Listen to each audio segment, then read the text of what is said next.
নমস্কার বন্ধুরা, তোমরা সবাই কেমন আছো? আই হোপ তোমরা সবাই ভালো আছো। আর আমি মোটামুটি ভালোই আছি। ভালো নেই বললে চলবে না, কারণ কারণ এখন মনটাকে শক্ত করছি, তো ভালোই আছি মোটামুটি।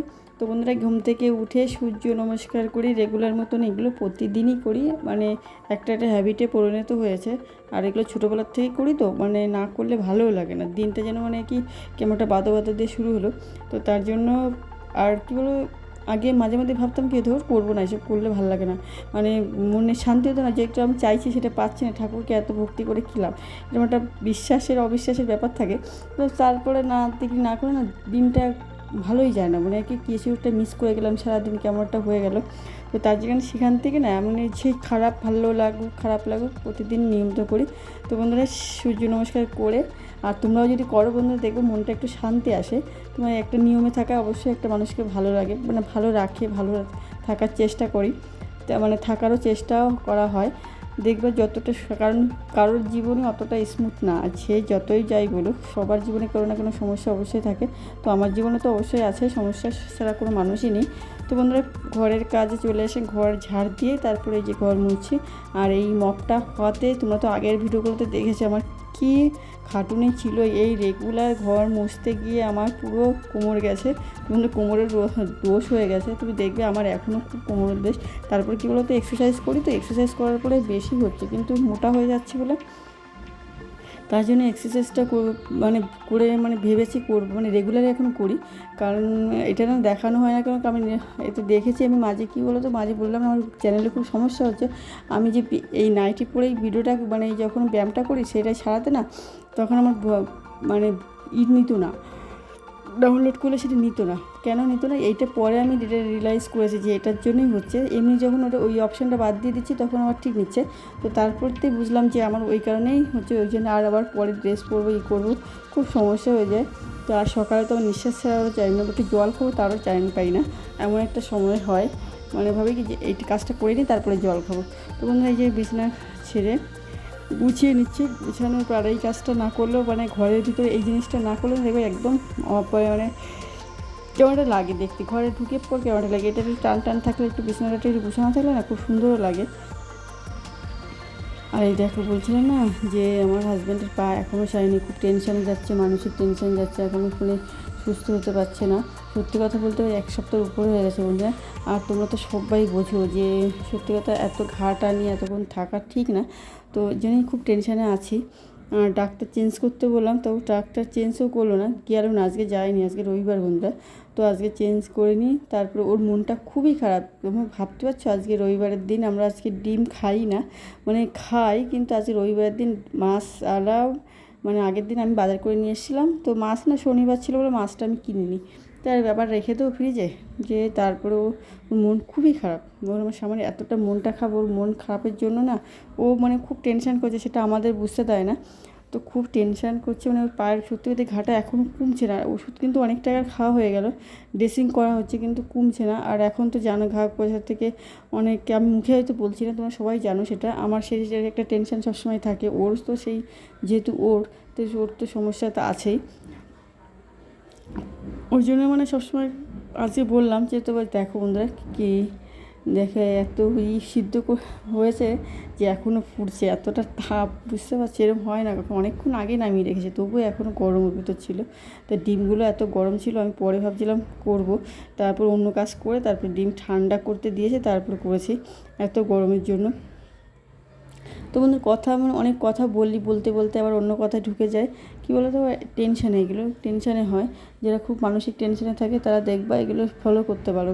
সবার ক্ষেত্রে হয় না, কিন্তু অনেকের তো হয় এরকম, কিন্তু আমার এটা হয়। আর এই যে আজকে রান্না করবো কলমি শাক, আর কলমি শাকগুলো হচ্ছে কি আমাদের এই ক্ষেত থেকে, মানে ক্ষেত থেকে নিয়ে এসছে, মাকে কালকে বলেছিলাম নিয়ে আসার জন্য, তো তার জন্যই নিয়ে এসছে। আর আজকে শুধু ওই ডিমগুলো এতক্ষণ পরে ঠান্ডা হয়েছে, কলমি শাকটা প্রায় হয়ে এসে, তো এখন আমি একটু ছাড়িয়ে নিচ্ছি, মানে ঠান্ডা হয়েছে, এতটা গরম ছিল, খুব গরম ছিল।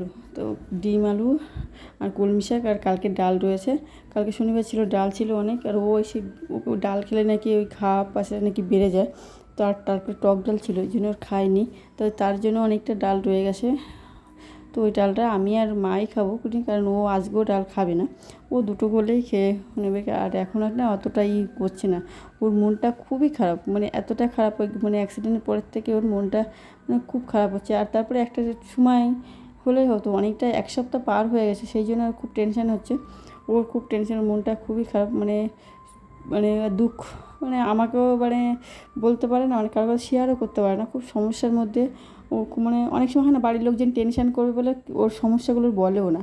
তো কালকে যেমন বলছিল একটু মানে ও ভাবছে যে আমার কমে গেছে কিনা, তো ব্যথার ওষুধ খায়নি, তো ব্যথা হয়েছিল কালকে যেমন বাড়ির থেকে বেরোয়নি, মানে ঘুরতে যাওয়াটা ওর এক বন্ধুদের সঙ্গে আড্ডা মারাটা ওর সবসময় করে, কিন্তু কালকে ওষুধ খায়নি, ভেবেছে যে কমে গেছে ওই জন্য ওষুধ খায়নি বলে, কিন্তু ওই জন্য আরও তারপর থেকে মনটা বেশি খারাপ, যে এখনও তো সারেনি, ব্যথার ওষুধ খাচ্ছি না বলে ব্যথা এখনও রয়েছে, খাই বলে ব্যথাটা অনুভব করতে পারে না। তো এই কারণে আর মনটা খুবই খারাপ হয়ে গেছে। কিন্তু আমি তোর মুখ দেখলে বুঝতে পারি যে হ্যাঁ, আর এই কদিন ধরে না চুপচাপ, আজকেই যেমন মানে সকালের থেকে মানে 2-4টে কথা বলেছে কিনা সন্দেহ, মানে ওর খুব টেনশানে রয়েছে, খুব টেনশান রয়েছে আমার, মানে ওর মনটা, আমার বরের মনটা এতটা অ্যাক্সিডেন্ট পরের থেকে সত্যিই খুব খারাপ। তা বলছে কি ডিম আমরা খাই না, তো ও আজকে বলছে না মাছ টাছ রাখতে হবে না, ডিমই রান্না করো, মানে রবিবারের দিন তো ডিম হয় না, মাছ খাই, মাংস তো খাই না, কিন্তু আজকে রবিবার, তো বলছে ঠিক আছে, যে ঠিক আছে তো ডিমই রান্না করি। যে মানুষ ডিম খেতে চায় না, ডিম এমনি ভাজা টেরাজ খায়, কিন্তু ওই ঝোল টোল খুব কম, মাছ টাছ খাঙ্গে, সেই মানুষ এখন খাওয়ার প্রতি ওর অনেকটা নেশাটা কমে গেছে, ওর অন্তত মাংস না হলে চলে, কিন্তু মাছটা ওর খুব পছন্দের জিনিস, আর সেই সাথে আমারও। আর কিছু বললাম না, ঠিক যা বললো তাই মেনেই নিলাম। তো বন্ধুরা এখানে ঝাড় তো দেওয়া হয় না, কিন্তু এখানে গাড়িটা থাকে বলে কি গাড়ি রাখারও প্রচুর জায়গা আছে, কিন্তু সমস্যা হচ্ছে কি আমার বারান্দাটা এতটা স্পেস কম, তার জন্য ওই পাশে রুমটা পড়া থাকে, সিঁড়িঘরটা পড়া থাকে। আর এই দেখো গেছিলো তো, এত শখের জিনিস, বুঝতেই পারছো, অনেক আমার সমস্ত জিনিস বন্ধুরা অনেক পরিশ্রম, অনেক ত্যাগ করার পরেই সব পেয়েছি, আমার শখের জিনিসটা ওই জন্য ত্যাগ পরিশ্রম করে, এই জন্য আমি নষ্ট হতে দিই না, ওর জন্য আরও গেছিলো, ও তো পায়ের জোরে পাচ্ছে না পায়ে, তো আমি এখানে ওখানে রোদ পড়ে গেছে পুরো, প্রথম ওখানে রোদ ছিল, তো এখানে আমি আবার রেখে দিলাম, খুব শখের জিনিস, ওই জন্য নষ্ট হতে দিই না বন্ধুরা, খুব মানে কষ্ট করে সব জিনিস পাওয়া, খুব ইজিলি আমি কিছুই পাইনি জীবনে, আর এখনও পাই না, সত্যি কথা বলতে অনেক কিছু ত্যাগ করেই পাই। তো বন্ধু সন্ধ্যা হয়ে গেছে, আর এখন চা খাই না, তো সন্ধ্যাবেলা খুব খিদেও পাই, সেই 1:30টার সময় খেয়েছে, আর এখন বিশাল খিদে পেয়েছে, খুব খিদে পেয়েছে, তো কটা কাজু খেয়েছিলাম আর কিশমিশ খেয়েছে, টিভি দেখতে বসেছি, আর ওই যে বইও ও পড়বে মেয়েটা, তো টিভি দেখতে দেখতে একটু মানে ওই একটা সিরিয়াল আছে, সেই সিরিয়ালটা দেখে ওকে নিয়ে পড়তে বসাবো। তো পড়তে ও চলে গেছে ওর বাবার কাছে, বলছে না তোমার কাছে বসবো না, বাবার কাছে চলে, বাবা হচ্ছে গিয়ে রাস্তায় বসে রয়েছে, মানে এই ঘরের মধ্যে এতটা গরম, আমাদের এদিকে সবাই রাস্তায় থাকে বেশি, বাবা চেয়ার নিয়ে বসে যার ঘরের সামনে বসে থাকে, আমি আর রাস্তায় যাইনি। তো বন্ধুরা আমার ভিডিওটা এই পর্যন্ত, তোমাদের কেমন লাগলো অবশ্যই কমেন্ট করে জানাবে, সবাই ভালো থাকবে, সুস্থ থাকবে, এই কেমনই করি। আর ভিডিওটা দেখতে থাকবে, লাইক করবে, শেয়ার করবে, কমেন্ট করবে, যা যা করার সব করে দেবে বন্ধুরা। এটা কোন সিরিয়ালের অংশ।